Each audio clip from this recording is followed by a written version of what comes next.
Hare Krishna Maharaj. Maharaj, I've had the great pleasure of meeting some of your disciples in other parts of the world who are specifically involved with outreach activity. I know that's an area that's very dear to you, and it's taken place in many places around the world. It's an area that's close to my heart, to work with new people and reach out to people and help them on their path to Bhakti, as a KC. My question is, how important is it for us to be able to continue doing our service, both personally and as part of the movement, and yet at the same time avoid the disease of judging others and respecting the paths that they may be on? That is to say, many people may come to the outreach programs, they may be on a parallel path, they may not be ready or even want to change to this particular path. So how can we best get the best out of them and help them in a spirit of non-judgmentalism and compassion? Well, the centers I've tried to establish, so-called Bhakti Lounges, lofts, they're all about creating an ambience, like a spiritual nightclub, where anyone can drop by and just feel inspired. Who doesn't want good food, good music, good vibes? This is non-sectarian. So if you can provide tasty food, very electric atmosphere, in other words, replace the material cafe scene. Just like when I already mentioned, when I'm here in London during the summer and the warm nights, 6 o'clock, 7 o'clock, you see everyone just at the pubs, outside the pubs, sitting, standing with their beer mugs in their hand, just talking, just they're feeling, they're in the flow. Why can't we create a spiritual version of that? So that's what I tried to do.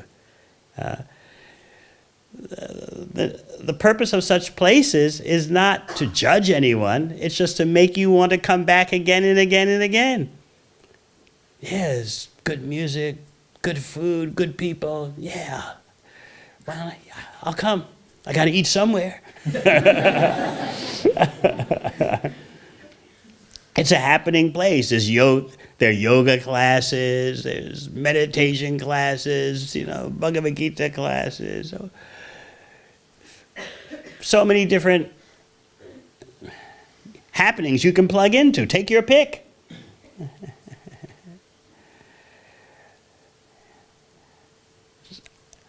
I've seen that there's such a huge market for this approach.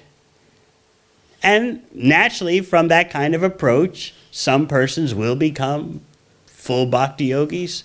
Some may just come periodically. Some can come even 3 days a week, and still they're doing their own thing. That's all right.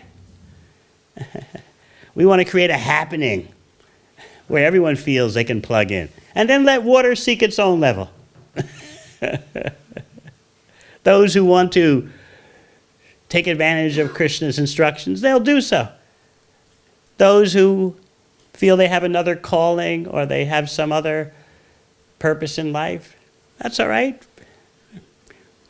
By their coming, they're helping to support the whole venture. Just like any nightclub or cafe doesn't discriminate. Oh, you are a Buddhist or you are this or that. We don't take your money. You can't come. No, everyone can come. Pay the cover fee and you're in. You get your exquisite cuisine. You get the atmosphere.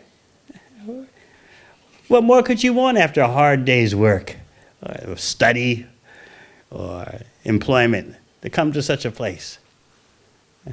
And we make it clear, this place is not belonging to the devotees.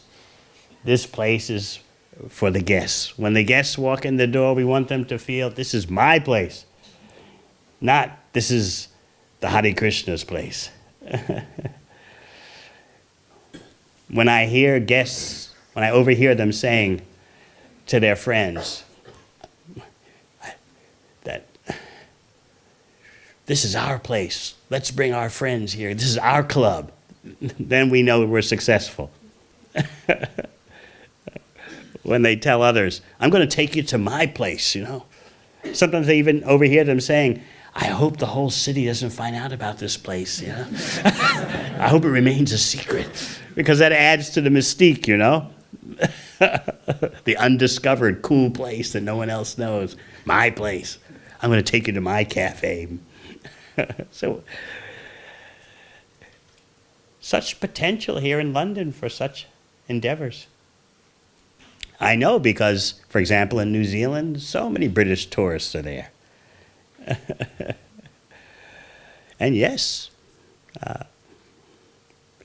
they take up the Bhakti path.